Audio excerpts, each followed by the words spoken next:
Tinatayang 1 milyong pisong halaga ng hinihinalang shabu ang nasamsam sa ikinasang buy-bust operation ng kapulisan ng Region 6 sa bayan ng Cabanatuan, Iloilo. Magbabalita dyan si Patrolwoman Ledilyn Bansagon.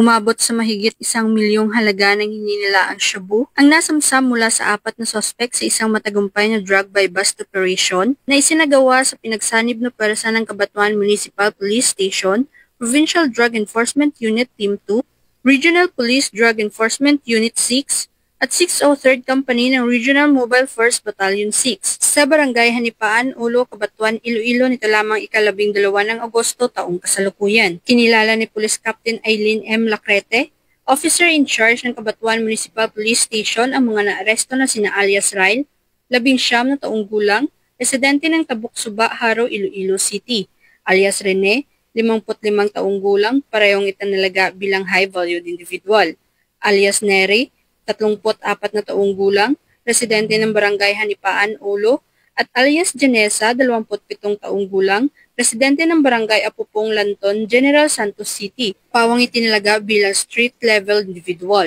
Samantala, nakatakas naman ng isa pang suspect na si alias Rodelito na itinuring ding high-valued individual. Na-recover ang 8 sachet ng hininilaang shabu at 1 sachet na ginamit bilang buy-bust item na may kabuuang timbang na 140 gramo at tinatayang nagkakahalaga ng halos 1 milyong piso.